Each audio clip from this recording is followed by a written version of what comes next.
বেশ কিছুদিন থেকে বলিউড অভিনেতা অক্ষয় কুমারের রাজনীতিতে যোগ দেওয়ার গুঞ্জন শোনা যাচ্ছিল।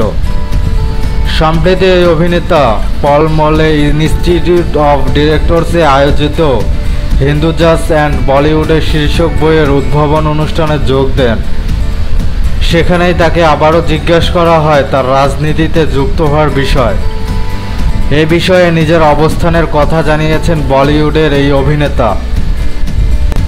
বলিউড অভিনেতা অক্ষয় কুমার বলেন, এখন তো নয়, অদূর ভবিষ্যতেও কখনো রাজনীতিতে আসার কোনো ইচ্ছা নেই আমার। আমি ছবি তৈরি করা নিয়ে খুশিতে আছি। একজন অভিনেতা হিসেবে সামাজিক যে কোনো কিছু নিয়ে বার্তা দেওয়ার জন্য আমি সবসময় প্রস্তুত থাকি। ইতিমধ্যে 150 ছবি প্রযোজনা করেছেন তিনি। সামনে মুক্তি পাবে রক্ষাবন্ধন। এছাড়া সামাজিক নানা সমস্যা নিয়ে অনেক বাণিজ্যিক ছবিও প্রযোজনা করেছেন তিনি। তাই ছবি নিয়েই তার মূল ভাবনা, রাজনীতি নিয়ে নয়। প্রসঙ্গত, এই প্রথমবার রাজনীতিতে যুক্ত হওয়ার কথা সরাসরি না বলেননি তিনি।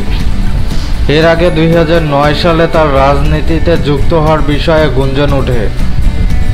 সে সময় তিনি স্পষ্ট জানিয়ে দিয়েছিলেন রাজনীতিতে তিনি আসবেন না, বরং বার্তা দেন ছবির মাধ্যমে দেশের যদি তিনি কিছু উন্নতি করতে পারেন তাতে বেশি খুশি থাকবেন অক্ষয়।